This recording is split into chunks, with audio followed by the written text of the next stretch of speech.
ਸਤਿ ਸ਼੍ਰੀ ਅਕਾਲ ਜੀ, ਮੇਰਾ ਨਾਮ Shaminder Singh firm Target Success Immigration and Education Faridkot branch Melbourne Australia.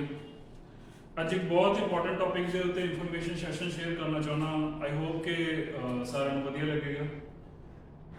ਪਿਛਲੇ 1.5 ਮਹੀਨੇ ਤੋਂ ਜਦੋਂ ਆਸਟ੍ਰੇਲੀਆ ਤੋਂ ਆ ਕੇ ਫਰੀਦਕੋਟ ਬ੍ਰਾਂਚ ਦੇ ਵਿੱਚ ਬੈਠੇ ਹਾਂ, ਡੇਲੀ ਦੀਆਂ 10 ਤੋਂ 15 ਕੁਐਰੀਜ਼ ਡੀਲ ਕਰੀ ਦੀਆਂ ਕੈਨੇਡਾ ਆਸਟ੍ਰੇਲੀਆ। ਕੁਝ ਇੰਪੋਰਟੈਂਟ ਚੀਜ਼ਾਂ ਉਹਦੇ ਵਿੱਚ ਨੋਟ ਕਰਨ ਨੂੰ ਮਿਲੀਆਂ ਕਿ ਮੋਸਟ ਆਫ ਦਾ ਸਟੂਡੈਂਟਸ ਜਾਂ ਤਾਂ ਲੈਕ ਆਫ ਨੌਲੇਜ ਹੈ ਜਾਂ ਕੁਝ ਗਲਤ ਏਜੰਟਸ ਵੱਲੋਂ ਦਿੱਤੀ ਹੋਈ ਗਲਤ ਇਨਫੋਰਮੇਸ਼ਨ ਕਰਕੇ ਮਿਸਲੀਡ ਹੋਏ ਹੋਏ ਸਟੂਡੈਂਟਸ ਹੈ। ਤਾਂ ਜਿਸ ਕਰਕੇ ਕੀ ਹੁੰਦਾ ਹੈ ਕਿ ਸਟੂਡੈਂਟ ਇਹੋ ਜਿਹਾ ਡਿਸੀਜਨ ਲੈ ਜਾਂਦਾ ਆਪਣਾ ਸਟੱਡੀ ਦੀ ਚੋਇਸ ਦੇ ਟਾਈਮ ਤੇ, ਜਿਹੜਾ ਕਿ ਆਉਣ ਵਾਲੇ ਟਾਈਮ ਦੇ ਵਿੱਚ ਉਹਨੂੰ ਫੇਸ ਕਰਨਾ ਪੈਂਦਾ, ਜਿਹੜਾ ਕਿ ਬਹੁਤ ਪ੍ਰੋਬਲਮੈਟਿਕ ਹੋ ਜਾਂਦਾ ਫਿਊਚਰ ਦੇ ਵਿੱਚ। ਜਦ ਵੀ ਆਸਟ੍ਰੇਲੀਆ ਦੀ ਕੋਈ ਕੁਐਰੀ ਆਉਂਦੀ ਆ, ਸਟੂਡੈਂਟ ਜਾਂ ਸਟੂਡੈਂਟ ਦੇ ਪੇਰੈਂਟਸ ਬੜਾ ਡਰੇ ਹੋਏ ਹੁੰਦੇ ਆ ਜਾਂ ਡਾਊਟਫੁਲ ਹੁੰਦੇ ਆ ਇਸ ਗੱਲ ਨੂੰ ਲੈ ਕੇ ਕਿ ਆਸਟ੍ਰੇਲੀਆ ਵੱਲ ਅਸੀਂ ਤਾਂ ਨਹੀਂ ਜਾਂਦੇ ਕਿਉਂਕਿ ਆਸਟ੍ਰੇਲੀਆ ਦੇ ਵਿੱਚ ਪੀਆਰ ਥੋੜਾ ਜਿਹਾ ਮੁਸ਼ਕਿਲ ਹੁੰਦੀ ਹੈ। ਬਟ ਉਹਦੇ ਵਿੱਚ ਕੁਝ ਕੁ ਚੀਜ਼ਾਂ ਨੂੰ ਧਿਆਨ 'ਚ ਰੱਖਣਾ ਪੈਂਦਾ ਜਿਹੜੀਆਂ ਸਟੂਡੈਂਟ ਅਵੋਇਡ ਕਰ ਦਿੰਦਾ ਜਦੋਂ ਸਟੂਡੈਂਟ ਵੀਜ਼ਾ ਅਪਲਾਈ ਕਰਦਾ ਹੈ। ਜਾਂ ਇਹ ਕਹਿ ਲਓ ਕਿ ਸਾਡੇ ਵੀਰ ਭਰਾ ਜਿਹੜੇ ਏਜੰਟ ਹੈਗੇ ਆ ਜਾਂ ਤਾਂ ਇਨਫੋਰਮੇਸ਼ਨ ਹਾਈਡ ਕਰ ਲੈਂਦੇ ਆ ਜਾਂ ਮੋਸਟ ਆਫ ਦਾ ਏਜੰਟਸ ਨੂੰ ਇਹ ਇਨਫੋਰਮੇਸ਼ਨ ਪਤਾ ਹੀ ਨਹੀਂ ਹੈ। ਮੈਂ ਸਭ ਤੋਂ ਵੱਡਾ ਕਾਰਨ ਇਸ ਨੂੰ ਵੀ ਮੰਨੂਗਾ ਕਿ ਮੋਸਟ ਆਫ ਦਾ ਏਜੰਟਸ ਨੂੰ ਇਹ ਇਨਫੋਰਮੇਸ਼ਨ ਪਤਾ ਹੀ ਨਹੀਂ ਹੁੰਦੀ। ਮੈਂ ਆਸਟ੍ਰੇਲੀਆ ਤੋਂ ਮਾਈਗ੍ਰੇਸ਼ਨ ਲਾਅ ਗ੍ਰੈਜੂਏਟ ਹਾਂ, ਠੀਕ ਹੈ। ਜੋ ਗ੍ਰੈਜੂਏਸ਼ਨ ਦੇ ਦੌਰਾਨ ਆਪਣੀ ਲਾਅ ਦੇ ਦੌਰਾਨ ਜੋ ਚੀਜ਼ਾਂ ਪੜ੍ਹੀਆਂ, ਉੱਥੋਂ ਡਿਟੇਲਡ ਇਨਫੋਰਮੇਸ਼ਨ ਮਿਲੀ ਕਿ ਫਿਊਚਰ ਦੇ ਵਿੱਚ ਸਟੂਡੈਂਟਸ ਨੂੰ ਕਿਹੜੀਆਂ ਚੀਜ਼ਾਂ ਦਾ ਧਿਆਨ ਰੱਖਣਾ ਚਾਹੀਦਾ ਡਿਸੀਜਨ ਲੈਣ ਦੇ ਟਾਈਮ ਸਟੱਡੀ ਵੀਜ਼ਾ ਦਾ, ਤਾਂ ਜੋ ਆਉਣ ਵਾਲੇ ਟਾਈਮ ਦੇ ਵਿੱਚ ਉਹਨਾਂ ਨੂੰ ਕੋਈ ਪ੍ਰੋਬਲਮ ਨਾ ਆਵੇ। ਅੱਜ ਕੁਝ ਕੁ ਚੀਜ਼ਾਂ ਡਿਸਕਸ ਕਰਾਂਗੇ, ਆਈ ਹੋਪ ਕਿ ਇਹ ਤੁਹਾਡੇ ਕੰਮ ਆਉਣਗੀਆਂ। ਫਿਰ ਵੀ ਫਰਦਰ ਅਗਰ ਕੋਈ ਪੁਆਇੰਟ ਰਹਿ ਗਿਆ ਤਾਂ ਤੁਸੀਂ ਮੈਨੂੰ ਸਾਡੇ ਫਰੀਦਕੋਟ ਆਫਿਸ ਆ ਕੇ ਮਿਲ ਸਕਦੇ ਹੋ। 1 ਸੈਪਟੈਂਬਰ ਨੂੰ ਮੇਰੀ ਰਿਟਰਨ ਫਲਾਈਟ ਹੈ। ਉਸ ਤੋਂ ਪਹਿਲਾਂ ਮੈਂ ਫਰੀਦਕੋਟ ਆਫਿਸ ਦੇ ਵਿੱਚ ਅਵੇਲੇਬਲ ਹਾਂ। ਤੁਸੀਂ ਮੇਰੀਆਂ ਸਰਵਿਸਿਜ਼ ਅਵੇਲ ਕਰ ਸਕਦੇ ਹੋ। ਉਸ ਤੋਂ ਬਾਅਦ ਤੁਸੀਂ ਸਟਾਫ ਨੂੰ ਵੀ ਆ ਕੇ ਮਿਲ ਸਕਦੇ ਹੋ। ਤੋਂ ਸਭ ਤੋਂ ਪਹਿਲਾਂ ਮੈਂ ਸਟਾਰਟ ਕਰਨਾ ਚਾਹੂੰਗਾ ਆਕੂਪੇਸ਼ਨ ਲਿਸਟ ਤੋਂ। ਜਦ ਵੀ ਤੁਸੀਂ ਸਟੱਡੀ ਵੀਜ਼ਾ ਅਪਲਾਈ ਕਰਨਾ ਹੈ ਤਾਂ ਸਾਡਾ ਮੇਨ ਮੋਟਿਵ ਇਹ ਹੋਣਾ ਚਾਹੀਦਾ ਕਿ ਜਿਹੜਾ ਵੀ ਤੁਸੀਂ ਕੋਰਸ ਚੁਆਇਸ ਕਰ ਰਹੇ ਹੋ, ਚੂਜ਼ ਕਰ ਰਹੇ ਹੋ ਜਿਹੜਾ ਆਪਦੇ ਲਈ ਕੋਰਸ, ਕੀ ਉਹ ਕੋਰਸ ਆਕੂਪੇਸ਼ਨ ਲਿਸਟ ਦੇ ਵਿੱਚ ਅਵੇਲੇਬਲ ਹੈ। ਕੱਲ ਨੂੰ ਜਿਹੜੀ ਵੀ ਪੀਆਰ, ਜਦੋਂ ਵੀ ਅਸੀਂ ਪੀਆਰ ਅਪਲਾਈ ਕਰਨੀ ਹੈ, ਕੀ ਸਾਡਾ ਕੋਰਸ ਉਸ ਪੀਆਰ ਲਿਸਟ ਦੇ ਵਿੱਚ ਅਵੇਲੇਬਲ ਹੈਗਾ। ਡਿਪਾਰਟਮੈਂਟ ਆਫ ਹੋਮ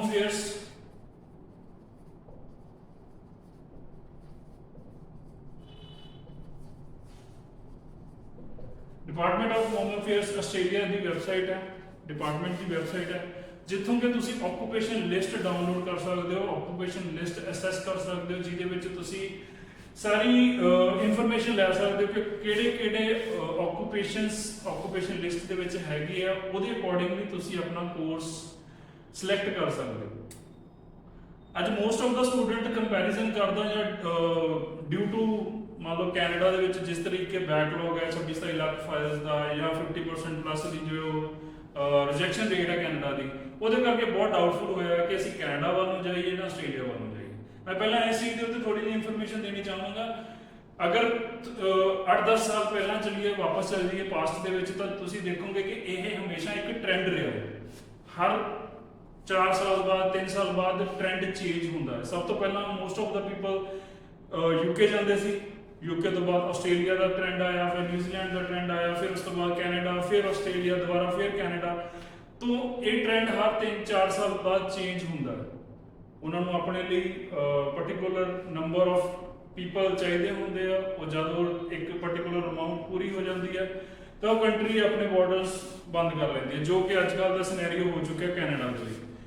26 ਤੋਂ 27 ਲੱਖ ਫਾਈਲ ਅੱਜ ਦੀ ਡੇਟ ਦੇ ਵਿੱਚ ਪੈਂਡਿੰਗ ਹੈ according to immigration website, according to Canadian immigration website. CBSE ਦਾ ਰਿਜ਼ਲਟ ਆ ਚੁੱਕਿਆ। ਪਹਿਲਾ ਪੇਪਰ ਸੀਬੀਐਸਈ ਦੇ ਰਿਜ਼ਲਟ ਤੋਂ ਬਾਅਦ 6 ਅਗਸਤ ਨੂੰ ਹੈ ਆਇਲਸ ਦਾ। ਅਗਸਤ ਮਹੀਨੇ ਦੇ ਅੰਦਰ ਜੋ ਇੱਕ ਐਕਸਪੈਕਟਡ ਫਿਗਰ ਹੈ ਤਾਂ ਅਪਰੋਕਸੀਮੇਟਲੀ 10 ਲੱਖ ਦੇ ਕਰੀਬ ਨਵੀਆਂ ਫਾਈਲ ਲੱਗਣਗੀਆਂ। ਤੇ ਜੇ 27 ਲੱਖ ਦੇ ਕਰੀਬ ਫਾਈਲਸ ਆਲਰੇਡੀ ਬੈਕਲੌਗ ਦੇ ਵਿੱਚ, ਕੈਨੇਡੀਅਨ ਬੈਕਲੌਗ ਦੇ ਵਿੱਚ ਪਈਆਂ ਹੋਈਆਂ, ਤਾਂ 10 ਲੱਖ ਫਾਈਲ ਹੋਰ ਐਡ ਹੁੰਦੀਆਂ ਤਾਂ ਅਪਰੋਕਸੀਮੇਟਲੀ ਆਪਾਂ ਮੰਨ ਸਕਦੇ ਹਾਂ ਕਿ 35 ਤੋਂ 37 ਲੱਖ ਫਾਈਲਸ ਪੈਂਡਿੰਗ ਹੋਣਗੀਆਂ। ਤਾਂ ਉੱਥੇ नो डाउट ਉਹੀ ਹੋਏਗਾ ਕਿ ਚੰਗੀਆਂ ਪ੍ਰੋਫਾਈਲ ਵੀ ਰਿਜੈਕਸ਼ਨ ਹੋਊਗੀ, ਚੰਗੀਆਂ ਪ੍ਰੋਫਾਈਲ ਦੇ ਵਿੱਚ ਵੀ। ਟਾਈਮਸ ਆਫ ਇੰਡੀਆ ਦੇ ਵਿੱਚ 2-3 ਦਿਨ ਪਹਿਲਾਂ ਇੱਕ ਆਰਟੀਕਲ ਲੱਗਿਆ ਸੀ ਜਿਹਦੇ ਵਿੱਚ ਦੱਸਿਆ ਗਿਆ ਕਿ 50% ਰਿਜੈਕਸ਼ਨ ਰੇਟ ਹੈ, ਜਿਹਦੇ ਵਿੱਚ 골ਡ ਮੈਡਲਿਸਟ ਬੱਚੇ ਜਿਹੜੇ ਕਿ ਅੱਛੇ ਬੈਂਡ ਸਕੋਰ, ਅੱਛੀ ਪਰਸੈਂਟੇਜ, 골ਡ ਮੈਡਲਿਸਟ ਸਟੂਡੈਂਟਸ ਦਾ ਵੀ ਵੀਜ਼ਾ ਰਿਜੈਕਟ ਹੋ ਰਿਹਾ ਹੈ। ਤੋ ਸਾਨੂੰ ਆਲਟਰਨੇਟ ਬਾਰੇ ਸੋਚਣਾ ਚਾਹੀਦਾ। ਇਸ ਲਈ ਮੈਂ ਥੋੜੀ ਜਿਹੀ ਇਨਫੋਰਮੇਸ਼ਨ ਲੈ ਕੇ ਪੇਸ਼ ਹੋਇਆ ਸੀ ਤੁਹਾਡੇ ਸਾਹਮਣੇ ਆਸਟ੍ਰੇਲੀਆ ਦੇ ਬਾਰੇ। ਜਦ ਵੀ ਆਸਟ੍ਰੇਲੀਆ ਦੇ ਲਈ ਅਸੀਂ ਸਟੱਡੀ ਚੂਜ਼ ਕਰਨੀ ਹੈ, ਕਿਹੜੀਆਂ ਚੀਜ਼ਾਂ ਦਾ ਧਿਆਨ ਰੱਖਣਾ ਚਾਹੀਦਾ? ਸਭ ਤੋਂ ਪਹਿਲੀ ਚੀਜ਼ ਹੈਗੀ ਆ ਕੋਰਸ ਆਕੂਪੇਸ਼ਨ ਲਿਸਟ ਦੇ ਅਕੋਰਡਿੰਗਲੀ, ਔਰ ਦੂਸਰੀ ਚੀਜ਼ ਹੈਗੀ ਆ ਕੋਰਸ ਦੀ ਡਿਊਰੇਸ਼ਨ।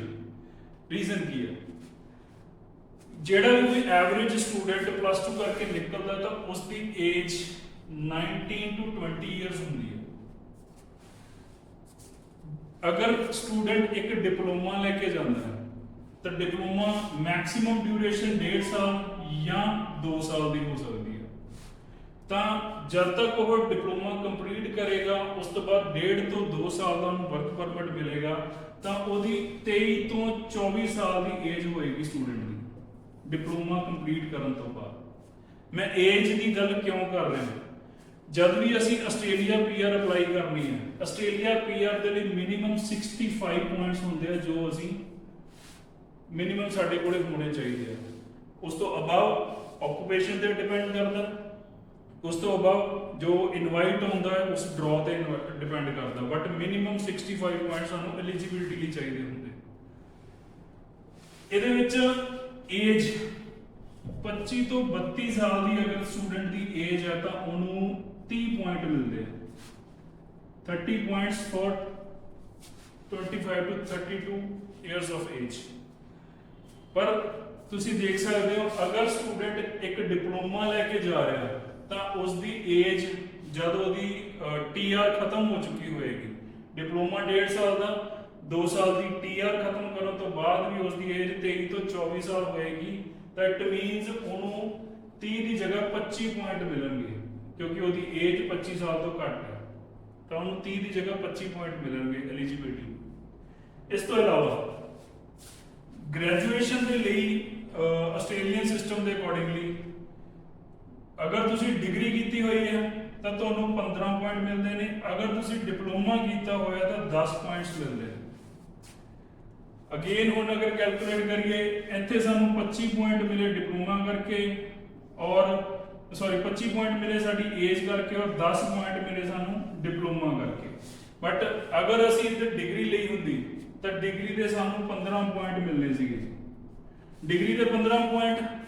ਅਗੇਨ ਆਪਾਂ ਗੱਲ ਕਰੀਏ ਏਜ ਦੀ, 19 ਤੋਂ 20 ਸਾਲ ਦੀ ਐਵਰੇਜ ਏਜ, 3 ਸਾਲ ਦੀ ਡਿਗਰੀ ਪਲੱਸ 2 ਸਾਲ ਦਾ ਵਰਕ ਪਰਮਿਟ, 24 ਤੋਂ 25 ਸਾਲ ਦੀ ਏਜ ਸਟਿਲ ਸਟੂਡੈਂਟ ਦੀ ਕਵਰ ਹੋ ਜਾਂਦੀ ਹੈ।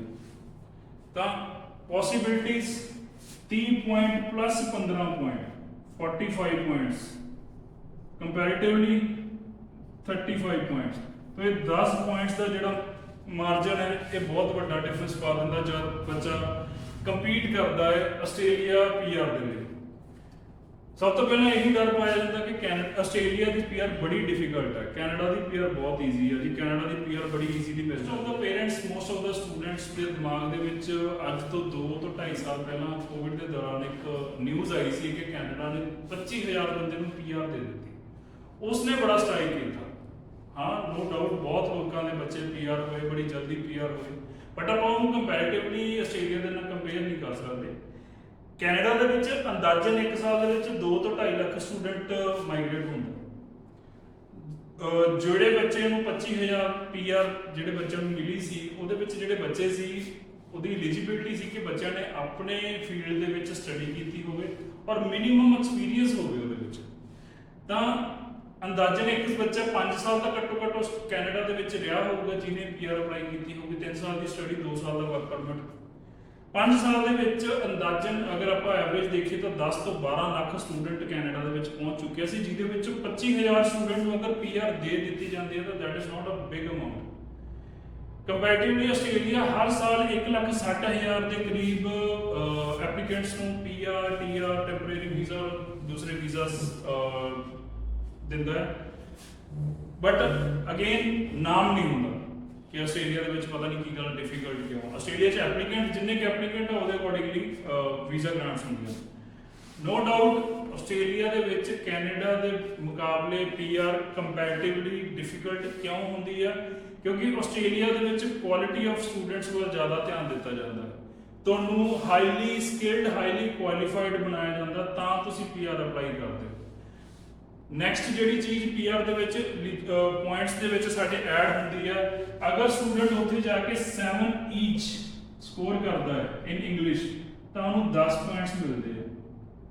ਅਗਰ ਸਟੂਡੈਂਟ 8 ਈਚ ਸਕੋਰ ਕਰਦਾ ਹੈ ਤਾਂ ਉਹਨੂੰ 20 ਪੁਆਇੰਟ ਮਿਲਦੇ ਆ। ਮੇਜਰ ਡਿਫਰੈਂਸ 10 ਪੁਆਇੰਟਸ ਦਾ। ਅਗਰ ਸਟੂਡੈਂਟ ਆਪਣੇ ਆਪ ਨੂੰ ਕੈਪੇਬਲ ਕਰਕੇ ਲੈ ਕੇ ਜਾਂਦਾ ਹੈ, ਪੀਟੀ ਦੀ ਪ੍ਰੈਪਰੇਸ਼ਨ ਕਰਦਾ ਹੈ, ਆਇਲਸ ਦੇ ਵਿੱਚ ਬਹੁਤ ਘੱਟ ਸਟੂਡੈਂਟ ਹੈ ਜੋ 7 ਈਚ 8 ਈਚ ਤੱਕ ਪਹੁੰਚ ਪਾਉਂਦਾ, ਪਰ ਪੀਟੀ ਦੇ ਵਿੱਚ ਹਜ਼ਾਰਾਂ ਸਟੂਡੈਂਟ ਹੈ ਜੋ 8 ਈਚ 7 ਈਚ ਬੜੇ ਈਜ਼ੀਲੀ ਸਕੋਰ ਕਰਦੇ ਆ। ਉੱਥੇ ਜਾ ਕੇ ਵੀ ਉਹਨਾਂ ਨੂੰ ਬੜੀ ਈਜ਼ੀਲੀ ਇਸ ਦਾ ਬੈਨੀਫਿਟ ਹੁੰਦਾ ਹੈ ਕਿ 7 ਈਚ 8 ਈਚ ਕਰਦਾ ਸਟੂਡੈਂਟ ਤੇ ਆਪਦੇ 10 ਪੁਆਇੰਟ ਜਾਂ 20 ਪੁਆਇੰਟ ਆਪਦੀ ਪੀਆਰ ਦੇ ਲਈ ਕਲੇਮ ਕਰ ਲੈਂਦਾ। ਅਗਰ ਹੁਣ ਤੱਕ ਦੇਖੀਏ ਤਾਂ 45 ਪੁਆਇੰਟਸ 30 ਪੁਆਇੰਟ ਏਜ ਦੇ, 15 ਪੁਆਇੰਟ ਡਿਗਰੀ ਦੇ, ਪਲੱਸ 20 ਪੁਆਇੰਟ ਆਪਣੇ ਇੰਗਲਿਸ਼ ਲੈਂਗੁਏਜ ਦੇ, ਤਾਂ 65 ਪੁਆਇੰਟ ਦੀ ਜਿਹੜੀ ਮਿਨੀਮਮ ਐਲੀਜੀਬਿਲਟੀ ਹੈ ਸਟੂਡੈਂਟ ਕੰਪਲੀਟ ਕਰ ਚੁੱਕਾ। ਇਸ ਤੋਂ ਇਲਾਵਾ ਜਿਹੜੇ ਹੋਰ ਪੁਆਇੰਟਸ ਜਿਹੜੇ ਸਟੂਡੈਂਟ ਉੱਥੇ ਜਾ ਕੇ ਅਵੇਲ ਕਰ ਸਕਦਾ ਹੈ, Australian education 5 points, regional education 5 points, student ਅਗਰ ਨਾਟੀ ਕਰਦਾ ਹੈ 5 ਪੁਆਇੰਟਸ, ਸਟੂਡੈਂਟ ਕੋਲੇ ਹਰ 1 ਸਾਲ ਦਾ ਐਕਸਪੀਰੀਅੰਸ ਆਸਟ੍ਰੇਲੀਆ ਦੇ ਵਿੱਚ ਉਹਨੂੰ 5 ਪੁਆਇੰਟ ਦਿਲਵਾਏਗਾ। ਪ੍ਰੋਫੈਸ਼ਨਲ ਈਅਰ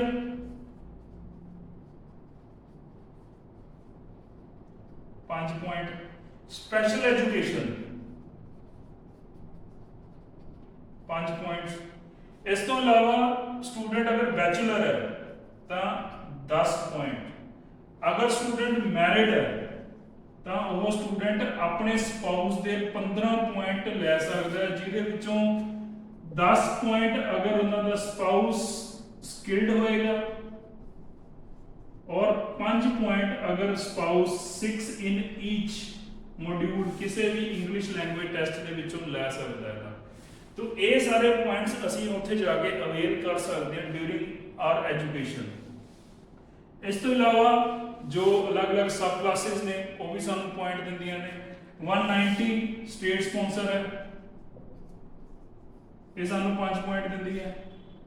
491 ਰੀਜਨਲ ਜਾਂ ਇਹਨੂੰ ਰੀਜਨਲ ਸਪਾਂਸਰਸ਼ਿਪ ਕਹਿੰਦੇ ਜੋ ਸਾਨੂੰ 15 ਪੁਆਇੰਟ ਦਿੰਦੀ ਹੈ। तो ਇਹਦੇ ਨਾਲ ਤੁਸੀਂ ਆਪਣੇ ਪੁਆਇੰਟ ਕੈਲਕੂਲੇਟ ਕਰਕੇ ਦੇਖ ਸਕਦੇ ਹੋ ਕਿ ਅੱਜ ਤੋਂ 5 ਸਾਲ ਬਾਅਦ ਜਾਂ 6 ਸਾਲ ਬਾਅਦ ਅਸੀਂ ਕਿੱਥੇ ਸਟੈਂਡ ਕਰਾਂਗੇ। ਸਟੱਡੀ ਕੰਪਲੀਟ ਕਰਨ ਤੋਂ ਬਾਅਦ, ਆਪਣੀ ਪ੍ਰੋਫੈਸ਼ਨਲ ਈਅਰ ਕੰਪਲੀਟ ਕਰਨ ਤੋਂ ਬਾਅਦ, ਆਪਣਾ ਵਰਕ ਪਰਮਿਟ ਕੰਪਲੀਟ ਕਰਨ ਤੋਂ ਬਾਅਦ ਅਸੀਂ ਕਿੱਥੇ ਜਾ ਕੇ ਸਟੈਂਡ ਕਰਾਂਗੇ। ਹੁਣ ਗੱਲ ਕਰਦੇ ਹਾਂ ਬਹੁਤ ਵੱਡੀ ਪ੍ਰੋਬਲਮ ਜਿਹਦੇ ਕਰਕੇ ਸਟੂਡੈਂਟ ਇਸ ਆਪਦੇ ਗੋਲ ਤੋਂ ਡਿਸਟਰੈਕਟ ਹੋ ਜਾਂਦਾ ਹੈ। ਬਹੁਤ ਵੱਡਾ ਰੀਜ਼ਨ ਹੈ ਉਹਦੇ ਪਿੱਛੇ।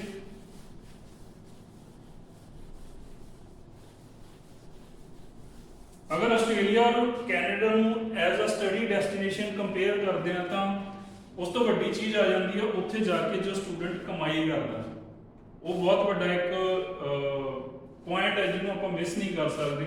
ਨੋ ਡਾਊਟ ਆਸਟ੍ਰੇਲੀਆ ਔਰ ਕੈਨੇਡਾ ਦੇ ਵਿੱਚ ਇਨਕਮ ਦਾ ਬਹੁਤ ਡਿਫਰੈਂਸ ਹੈ। ਜੋ ਮੇਰੇ ਸਟੂਡੈਂਟਸ ਕੈਨੇਡਾ ਗਏ ਨੇ ਜਾਂ ਜੋ ਮੇਰੇ ਸਟੂਡੈਂਟਸ ਆਸਟ੍ਰੇਲੀਆ ਗਏ ਆ, ਅਗਰ ਉਹਨਾਂ ਦੀਆਂ ਗੱਲਾਂ ਸੁਣੀਏ ਜਾਂ ਜੋ ਉਹਨਾਂ ਦੇ ਐਕਸਪੀਰੀਅੰਸ ਹੈਗੇ ਉਹਨਾਂ ਨੂੰ ਅਗਰ ਕੰਕਲੂਡ ਕਰੀਏ ਤਾਂ ਇਹ ਦੇਖਣ ਨੂੰ ਮਿਲਦਾ ਕਿ ਕੈਨੇਡੀਅਨ ਸਟੂਡੈਂਟ ਐਵਰੇਜ 15 ਤੋਂ 18 ਡਾਲਰ और Australian student average 22 to 25 dollar per hour कमाਉਂਦਾ ਹੈ। ਇਹੀ ਜੋ ਆਸਟ੍ਰੇਲੀਆ ਦੇ ਵਿੱਚ ਐਡਵਾਂਟੇਜ ਹੈ ਉਹ ਕਿਤੇ ਜਾ ਕੇ ਸਟੂਡੈਂਟ ਦੇ ਲਈ ਡਿਸਐਡਵਾਂਟੇਜ ਦੇ ਵਿੱਚ ਕਨਵਰਟ ਹੋ ਜਾਂਦੀ ਹੈ। ਰੀਜ਼ਨ ਕੀ ਹੈ? ਸਟੂਡੈਂਟ ਜਦੋਂ 22 ਤੋਂ 25 ਡਾਲਰ ਘੰਟੇ ਦੇ ਕਮਾ ਰਿਹਾ ਹੁੰਦਾ, ਯੂਨੀਵਰਸਿਟੀ ਉਹਨੂੰ ਕਹਿੰਦੀ ਹੈ ਕਿ ਜੀ ਤੁਸੀਂ 2 ਤੋਂ 3 ਦਿਨ ਕਲਾਸਿਸ ਲਗਾਉਣੀਆਂ ਨੇ, ਰੈਗੂਲਰ ਅਸਾਈਨਮੈਂਟਸ ਬਣਾਉਣੀਆਂ ਨੇ, ਤੁਸੀਂ ਕੰਮ ਕਰਨਾ, ਆਪਦੇ ਐਜੂਕੇਸ਼ਨ ਦੇ ਉੱਤੇ ਕੰਮ ਕਰਨਾ। दूसरी साइड जो उन्होंने इंप्लॉयर है, इंप्लॉयर उन्होंने कहता है कि अगर तो तुसी काम करना है तो रेगुलर तुहानू 5 ਤੋਂ 6 दिन साडे कोले काम करना पऊगा। तो स्टूडेंट का माइंड डिस्ट्रैक्ट हो जाता है कि कॉलेज यूनिवर्सिटी जाइए या काम ते जाइए, क्योंकि अगर काम ते जाने हैं तो 300 ਤੋਂ 400 डॉलर डेली का बन सकता, अगर यूनिवर्सिटी जावांगे तो वो जिहड़ा हैगा अपना लॉस हो जाएगा साडा।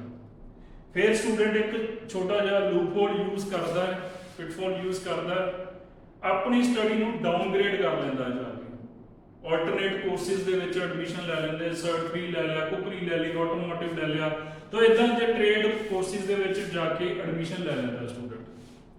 ਫਿਰ ਸਟਰਗਲ ਵਾਲੀ ਲਾਈਫ ਸ਼ੁਰੂ ਹੋ ਜਾਂਦੀ ਹੈ। ਮੈਂ ਨਹੀਂ ਕਹਿੰਦਾ ਕਿ ਕੁਕਰੀ ਲੈ ਕੇ ਜਾਂ ਆਟੋਮੋਟਿਵ ਲੈ ਕੇ ਸਟੂਡੈਂਟ ਪੀਆਰ ਨਹੀਂ ਹੁੰਦੇ, ਬਟ ਅੱਜ ਦਾ ਸਿਨੈਰੀਓ ਇਹ ਹੈ ਕਿ ਹਰ ਸਟੂਡੈਂਟ ਜਿਹਨੇ ਮਾਸਟਰਸ ਵੀ ਕੀਤੀ, ਗ੍ਰੈਜੂਏਸ਼ਨ ਕਰਕੇ ਮਾਸਟਰਸ ਦੇ ਵਿੱਚ ਗਿਆ, +2 ਕਰਕੇ ਸਟੂਡੈਂਟ ਗਿਆ, ਹਰ ਬੰਦਾ ਉੱਥੇ ਜਾ ਕੇ ਕੁਕਰੀ ਪਾ ਰਿਹਾ। ਅਗਰ ਅੱਜ ਤੋਂ 3-4 ਸਾਲ ਪਹਿਲਾਂ ਕੁਕਰੀ ਦੇ ਵਿੱਚ 65 ਪੁਆਇੰਟਸ ਦੇ ਉੱਤੇ ਪੀਆਰ ਆਉਂਦੀ ਸੀ, ਤਾਂ ਅੱਜ ਉਹੀ ਕੁਕਰੀ ਦੇ ਵਿੱਚ 75 ਔਰ 80 ਪੁਆਇੰਟ ਦੇ ਉੱਤੇ ਵੀ ਪੀਆਰ ਵਾਸਤੇ ਲੋਕ ਸਟਰਗਲ ਕਰਦੇ ਪਏ। ਰੀਜ਼ਨ ਕੀ ਹੈ? ਸਪਲਾਈ ਜ਼ਿਆਦਾ ਹੋ ਗਈ, ਡਿਮਾਂਡ ਘੱਟ ਹੈ, ਉਸ ਤੋਂ ਜ਼ਿਆਦਾ ਸਟੂਡੈਂਟ ਆ ਗਏ। ਉਹਦੇ ਵਿੱਚ ਕੀ ਹੈ, ਸਾਡੇ ਜਿਹੜੇ ਉੱਥੇ ਕਾਲਜਿਸ ਹੈਗੇ ਆ, ਕਾਲਜਿਸ ਦੀ ਰਿਕੁਆਇਰਮੈਂਟ ਹੈ ਕਿ ਕੋਈ ਨਹੀਂ ਸੈਟਰਡੇ ਸੰਡੇ ਇੱਕ ਦਿਨ ਕਾਲਜ ਲਾ ਲਓ, ठीक है, काम भी कर सकते हो, फीस भी घट है और असाइनमेंट बेस्ड होती है स्टडी। बच्चे के उत्ते बर्डन भी एजुकेशन का घट है, पैसे वाल ज़्यादा चल जाता स्टूडेंट, एजुकेशन को इग्नोर कर। अगर स्टूडेंट अपने इस गोल के उत्ते कमिट रहता है, अपनी डिस्ट्रैक्ट नहीं होता एजुकेशन लैके, तो 100% लैके अपनी पीआर के नेड़े पहुँच सकता। जो गल्लां मैं कीतियां ने बहुत तर्क के आधार पर कीतियां ने, आस्ट्रेलियन लॉ के अकॉर्डिंगली कीतियां ने। जो 65 पॉइंट्स की गल कर रहा सीगा, माइग्रेशन रेगुलेशंस 1954 दे शेड्यूल 6D के अकॉर्डिंगली जो इंफॉर्मेशन तुहानूं शेयर की है, शेड्यूल 6D के विच पूरे पॉइंट सिस्टम बारे इंफॉर्मेशन दी गई है कि किन्ने पॉइंट एक और पीआर के एप्लीकेंट नूं चाहिए ने मिनीमम अप्लाई करने लई या ड्रॉ दे विच एलिजिबिलिटी अपनी प्रूव करने लई। इस तो इलावा होर जो इंफॉर्मेशन है, डिपार्टमेंट ऑफ होम अफेयर्स का लिंक या माइग्रेशन लॉ का लिंक या जो मेरे अपने कॉन्टैक्ट नंबर्स है मैं नीचे डिस्क्रिप्शन दे विच मैंशन करांगा। कोई होर इंफॉर्मेशन है, कोई क्वेश्चन है, I would like to give answers to all the questions. ਤੁਸੀਂ ਮੈਨੂੰ WhatsApp कर सकते हो, ਤੁਸੀਂ कॉल कर सकते हो, या ਤੁਸੀਂ अपनी क्वेरी ਸਾਡੇ फेसबुक पेज के उत्ते ਮੈਨੂੰ मैसेज करके पूछ सकते हो। इस तो इलावा अगर ਤੁਸੀਂ विजिट करना चाहते हो target success immigration and education, Hukki Chowk near Gill street house, college road Faridkot, Tarneit Melbourne Australia. जो मेरे कॉन्टैक्ट नंबर्स हैं 9780900946, इंडिया ऑफिस का नंबर है, ऑस्ट्रेलिया ऑफिस के लिए +61414450 WhatsApp कॉल कर सकते हो या डायरैक्ट कॉल तुम कर सकते हो अगर तुम्हें कोई इंफॉर्मेशन लैनी चाहते हो। Thank you ji. होप करदा कि जो अज छोटी जी कोशिश की है ये तुहाडे किसी काम आएगी। अगर तुहानूं लगता है कि ये इंफॉर्मेशन यूजफुल है तो प्लीज़ वध तो वध इहनूं शेयर करो तां जो वध तो वध स्टूडेंट्स या पेरेंट्स इस चीज़ की इस इंफॉर्मेशन तो कुछ अवेल कर सकन। Thank you very much.